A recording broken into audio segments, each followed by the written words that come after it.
peace in society, and an organization which does not look beyond contention to a cessation of strife has inherent in it a certain weakness. Apart from all the other considerations, it should be noticed that strife inconveniences the general public, and even when the real blame rests upon the employers, as happens often enough, the workmen appear before the public as the aggressors. They are the ones who refuse to accept certain conditions of employment, and necessarily they will try to induce others to act with them. The general public is not APT, an apartment. That's the abbreviation, man. It's apt, okay? That's how it's pronounced. Fuck it. It's apt, APT, to examine carefully into the real merits of the case and to analyze conduct minutely. Consequently, the workmen are held responsible. It will be noticed that if the public is inconvenienced seriously for any length of time, as happens particularly in the case of strikes on the railways, gas works, and the like, although sympathy may have been at first sight with the workmen, the public at large soon grows weary and impatient of the shifts in sympathy to the employers. Public opinion can make, like the greatest, itself felt through legislative acts and judicial decisions, and thus hurt organized labor. It may be admitted, god damn, on the other hand, that there has been a gratifying growth of other features than war. Features in labor organizations generally, both in other countries and our own. On the other hand, that there has been a gratifying growth of other features than war features in labor organizations generally, both in other countries and our own. Repeat for YouTube. The Knights of Labor are already mentioned in their declaration of principles, at least emphasize the desirability of measures designed to secure social harmony. Fuck yes. 2. Limitation of their benefits. They have been, particularly in the past, at least partial monopolies. Not infrequently have they sought to gain benefits by an exclusive policy. It is only recently that attention has been given to the organization of unskilled laborers, and the extension credit is due in England to the new trades unionism, as it is called in this country, especially to the Knights of Labor. It has been well said by John Stuart Mill that in earlier times partial monopoly in trades unions might be justified as a policy because it might have been possible to elevate only a few out of the great mass, but that now had the time to come for broader measures. While there have been improvement, it must be admitted also that there is a reason for limitation of numbers which is not always apparent at once. Unscrupulous employers have at times sought to increase unduly the number in a single occupation in order to have a reserve force of unemployed workmen from whom to draw in time of need, and thus to keep down wages. 3. Production not directly increase. It is to be noticed. Furthermore, the labor organization as such did not directly increase production, nor did they as such diminish the waste of competition. What must be desired is not merely that a greater proportion of wealth should fall to the wage-earning classes, but that the total national dividend to be distributed among all should be increased. Fuck. 4. Their ultra-conservatism. This is an objection which will sound strange to many, yet it has often been found that these organizations have clung to old methods that have been disinclined to favor progress which has not immediately benefited them as a labor organization. This weakness is closely related to that which follows They often take narrow and short-sighted views. It has been one of the weaknesses of labor organizations in general that they have been not sufficiently interested in public measures and in reforms designed to benefit society as a whole, the wage earners included. They have not given sufficient attention, for example, to sanitary measures and have not been supported adequately public health authorities in their efforts to benefit especially the poor classes in the community.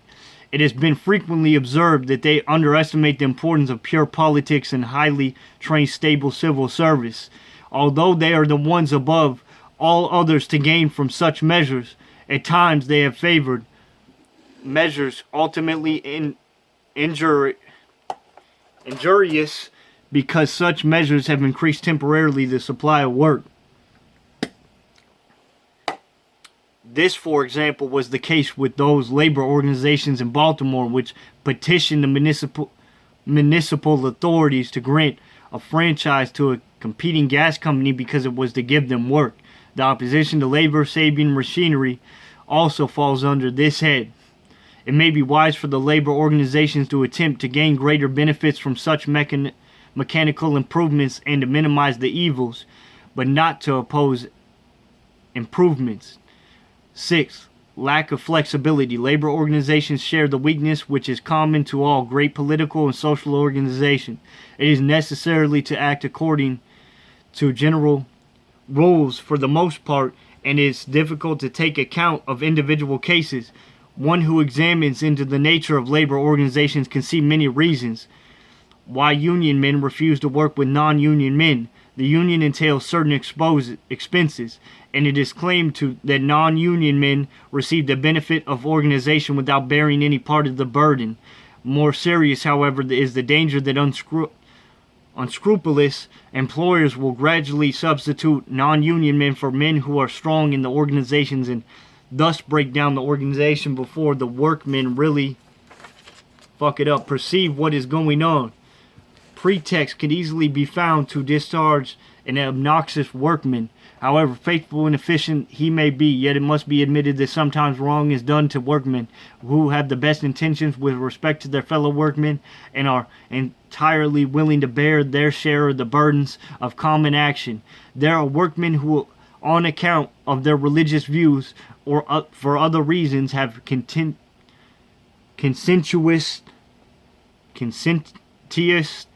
scruples against membership in one or another organization of perhaps all labor organizations. Employers have refused to recognize unions because it would compel them to discharge efficient workmen. While recognizing the difficulties in the situation, it would seem that it ought to be possible to devise plans which would take the account of exceptional but after all frequently recurring cases. 7. Not capable of political government. Labor organizations have at several times conveyed the impression that government ought to belong to them. It would seem that their best friend ought in all sincerity to counsel them that whatever the cause may be and however much the fact may be regretted, they have not the trained intelligence and the moral strength to govern the country. The labor organizations are useful, and they give us the standpoint from which to judge public measures. Whatever benefits the wage earner truly and permanently is likely to benefit the country as a whole. But the tendency to favor working men for office is not one which can be encouraged as a reform. The appointment of working men to the office is often used by demagogues in power to turn attention away from the genuine reforms. The appointment of one working man out of 1,000 to a political office does not help the remainder. What the working men need is the best men possible in office. It should be said that in conclusion that the election of thoughtful and intelligent workmen to legislative bodies, whether local, state, or national, is to be viewed differently from the appointment to administrative office. Legislative bodies should include representatives of all social and industrial classes. The highly trained administrative officers should carry out their benefits. Do the workmen desire inferior public servants whom great corporations would not employ?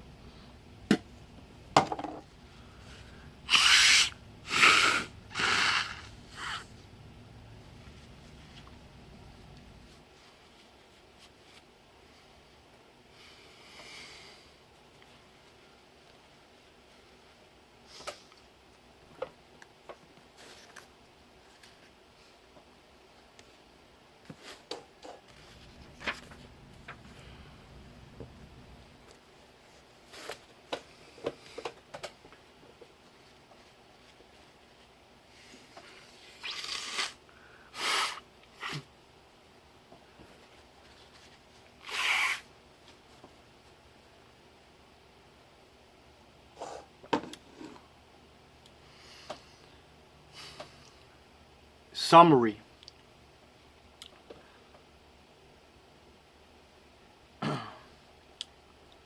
Modern labor organizations embrace generally a single factor of production rather than a trade like the ancient guilds. 2. The Knights of Labor, however, in a contrast with the federal labor unions, admit others than wage earners and partly ignore trade lines. 3. Farmers' organizations have rapidly developed of late and have become a powerful political factor. 4. Labor organizations are a natural outgrowth of the industrial system with its centralized capital. 5. Labor organizations were first subject to violent opposition with an emphasis of their obnoxious features. With the partial removal of opposition, they have become more conservative and helpful. 6. Strikes have an expensive but often successful means of advancing labor interests. 7. The principles of value of labor organizations is that of education and the promotion of temperance. 8. The weakness of labor organization consists in the life's of hostile attitudes, their exclusiveness, the unproductive character, their ultra-conservatism, their short-sightedness, their lack of flexibility, and their indifference to political reform in the larger sense. Questions? What two kinds of labor organizations have we today? How does each differ from the ancient guild? 2. What changes are going on in both kind of labor organizations? What seems likely to be the eventual basis of labor organizations?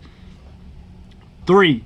What two principal farmers organizations have been deployed, developed, and what are the characteristics of each? 4. What has been the political outcome of these organizations? What organizations have contributed to this? 5. Why have labor organizations been developed so rapidly? Why have they developed so spasmodically? Damn. Panhandle. Manically. What is a strike? To capacity. What are its advantages and disadvantages? What is the attitude of labor leaders toward it? 7. What was the attitude of the public toward the labor organizations of at first? Fuck you. What was the result? Why? What are the weaknesses of labor organizations? The philosophy of wealth, the labor movement, the problem today, the state relation to labor, especially chapters 5, 6, work and wages, the labor movement in America. Yeah.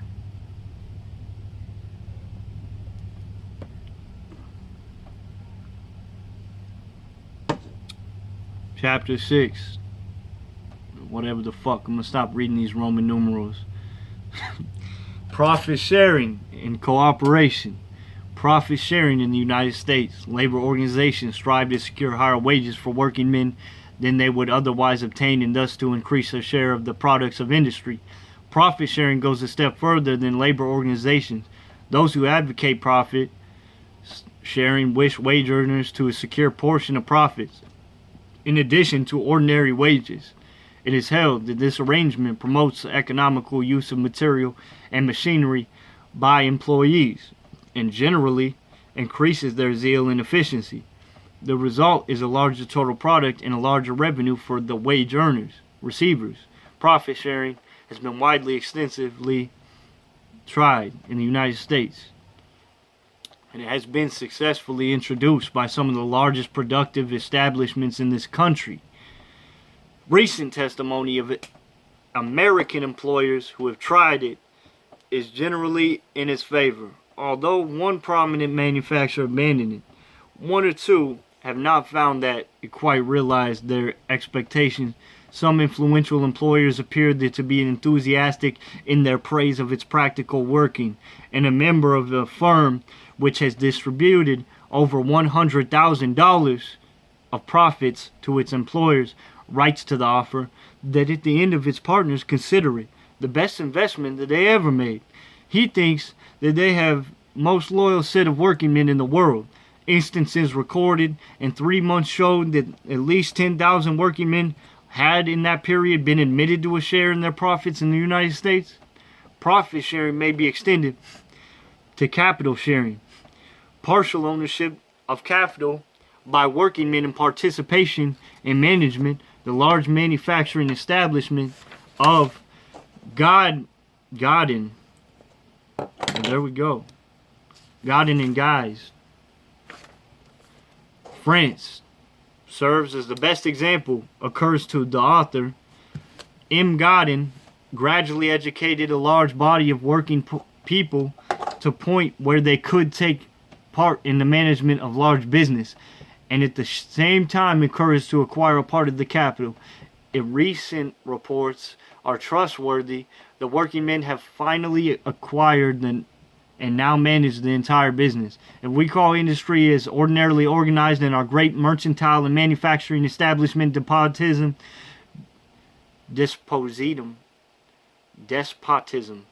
fuck it. We may call an establishment where laborers participate in capital ownership and management under the chief control of someone who is recognized as an industrial superior, a constitutional monarchy. These terms, although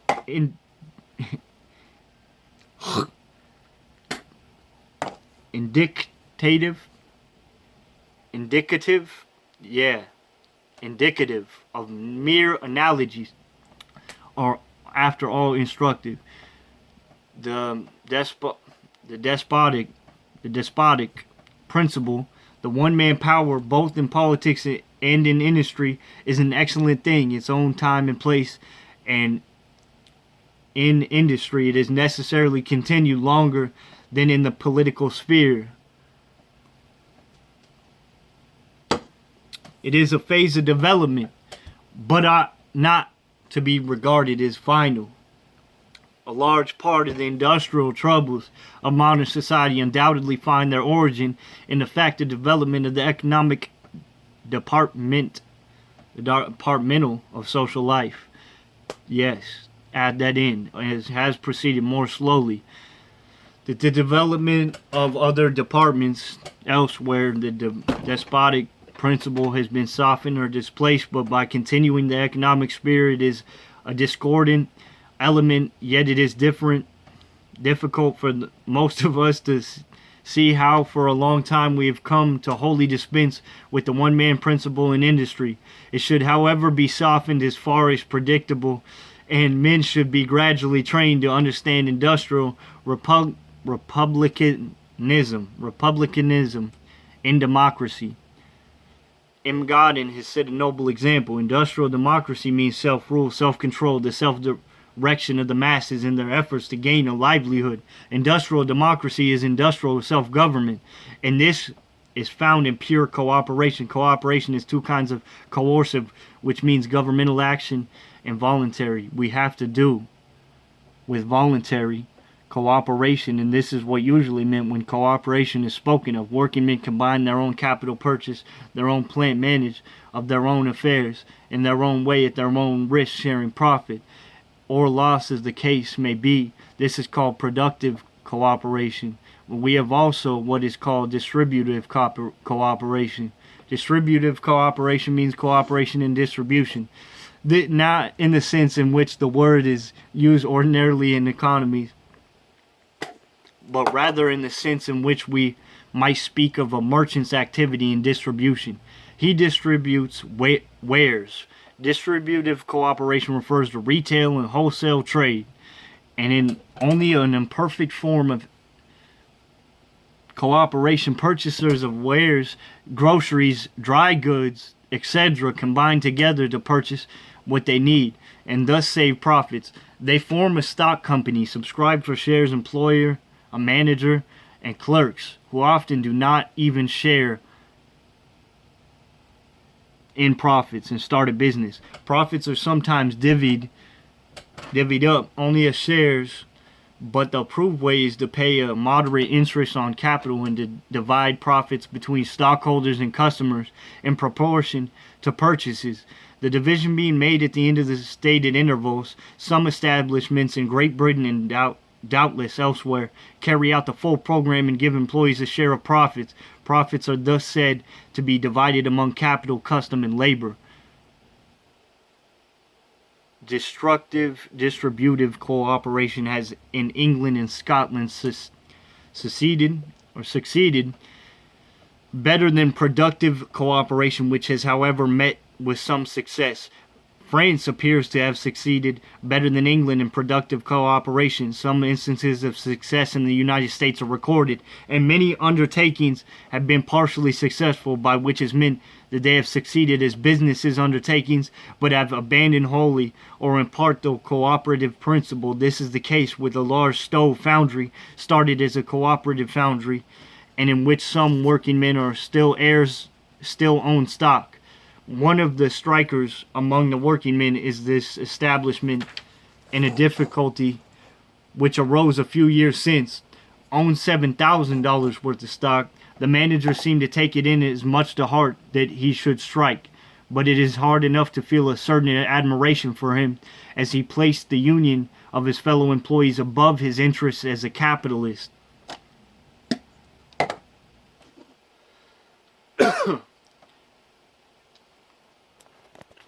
A good example of peer cooperation is afforded by cooperative coopers of Minneapolis, who have nearly absorbed the business of making flour barrels in the milling center.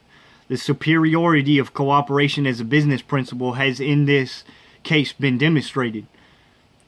Pure cooperation, when well established, prevents strikes by completely identifying the interests of labor and capital. It stimulates energy and it encourages thrift. The self-interest, which usually animates the employer alone, animates all cooperators. No slighting of work can be tolerated, and eye service vanishing. Much of labor supervision is done away with.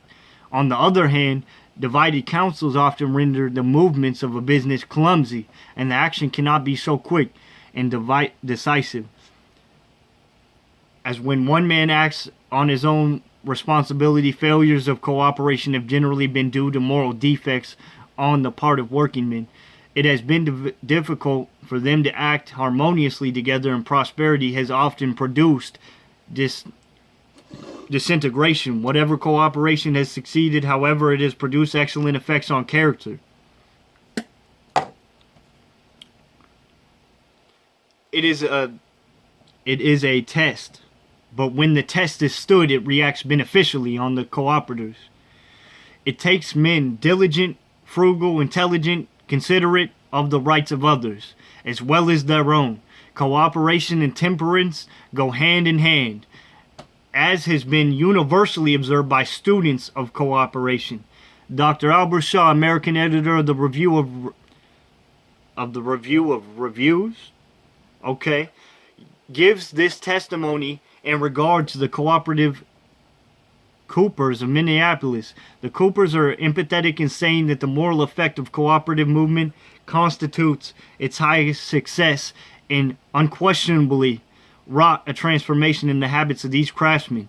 They are no longer a drunken, disreputable guild figuring in the police courts and deserving the disfavor of the community. They have become a responsible and respectable class of citizens. It was once thought that the corporations could not succeed, but that the inherent advantages of corporate industry after a long struggle had made themselves manifest, and corporations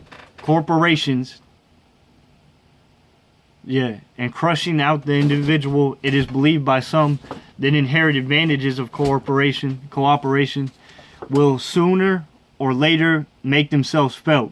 And after that, a period of adversity, of struggle, and slowly increasing success, cooperation will finally gain industrial supremacy, thus uniting harmoniously labor and capital and sharing in an era of industrial democracy. The sliding scale of wages has been introduced by a powerful trade union. The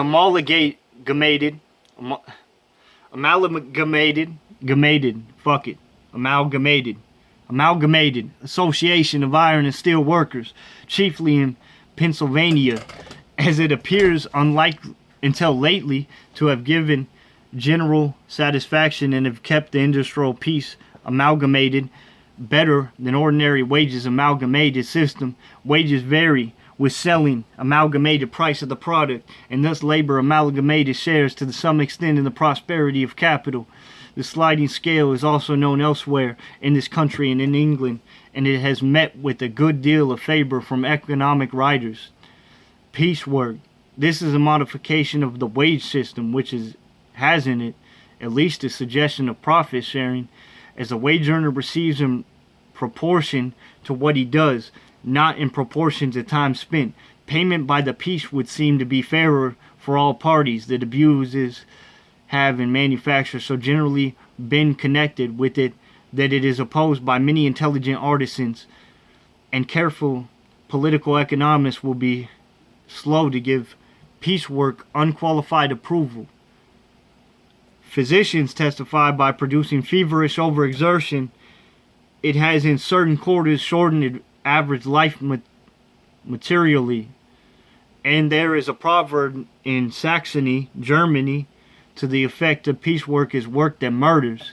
Piecework has frequently been used to break down regulations and laws limiting the time of work, and more frequently still to bring about a reduction of wages. The workers strain every muscle and nerve to earn high wages, and after a high rate of speed that has been secured, the price per piece is reduced, occasionally time and time again. Peculiarly cruel and aggravating cases of this kind have come under the writer's observation.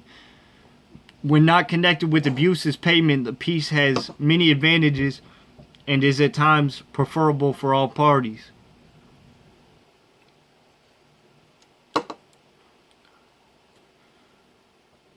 Fuck yeah. Aberration and conciliation. These have accomplished much for the preservation of industrial peace wherever thoroughly and honestly tried. Sometimes voluntarily boards are appointed by employers and employees to adjust differences, and sometimes they are appointed by public authorities. The movement for governmental and compulsory arbitration will be considered in Book 3, Differences of Wages. We have different standards of life in different occupations, consequently differences in remuneration, I would say, remuneration, renumical, I was thinking, Roman numeral, whether paid as wages or salaries. What determines differences of wages are various occupations. All sorts of fanciful replies have been given. The differences and largely historical. We must go back to man's grandfather or great-grandfather. Occupations where remuneration is high are so difficult to enter that few are able to surmount the difficulties. Peculiar and rare quantities are required opportunities which come from favorable environment and expensive training, which few parents are able and at the same time willing to give. What one is depends chiefly no one's parents, and as has been often said, one has no voice in the selection of one's parents. We who have been blessed to this respect ought to feel that we owe a special duty to humanity. Adam Smith enumerated there it is, enumerated. That's where they got typos in 93. The following 5 causes for the differences of wages in different employments. First, the agreeableness and disagreeableness of the employments themselves. Secondly, the costliness and cheapness of the difficulty and expense of learning them. Thirdly, the constancy or inconsistent constancy of employment in them. Fourthly, the small or great trust which they have been reposed in those who exercise them. And fifthly, the probability or improbability of success in them. All this presuppositions that grown men perfectly free to select their occupations. Free, not merely so far as the law is concerned, but free so far as their command of resources is concerned. Look over the entire industrial field and choose their employment. A recent English writer pointing out that occupations are selected by parents very generally adds, when a person is one or the large number who have been in a childhood badly nourished, badly housed, badly clothed, badly educated, and not all trained to any particular occupation, Let no one prate to him of his freedom to choose what occupation he thinks proper. His legal freedom to choose many occupations is about as much use to him as his legal freedom to fly with wings in the air. Nevertheless, with proper qualifications, what Adam Smith says explains the differences, many differences in wages. It is left as an exercise to readers and students of this book to discover by observation, careful and long continued, the real amount of truth in Adam Smith's causes for differences of wages in different employments. Wages and salaries. The law of wages assumes a better form in the case of salaries, where payments by the month of the year take the place of payments by the day. Incidental advantages of this system are payment are first, greater regularity of income, the less productive portion of the year being equalized with the more productive, a fact which, taking men as they are, is often of more importance than the increase of income. And second, constancy of income, no deduction being made ordinarily for interruptions caused by sickness and other inevitable misfortunes, and vacations being often allowed. The nature of the service performed by salary earners also gives them in general a much more favorable social position as regards their employers. It is plain, however, that these are incidental rather than fundamental differences. Turning the essence of the salary system in its highly developed form, we notice a marked tendency to regulate salaries not by the value of the service rendered, which is often incalculable, as in the case of an efficient public officer or clergyman, but by the needs of the individual. A fucking college professor, a judge, a president are all paid with almost no reference to the benefit they confer upon society. A man who enters the callings does with the distinct understanding that they will not allow him to accumulate wealth, but that if he succeeds, he will provide his reasonable wants. If we pay the President of the United States $50,000 per year, it means that we consider that the nature of his function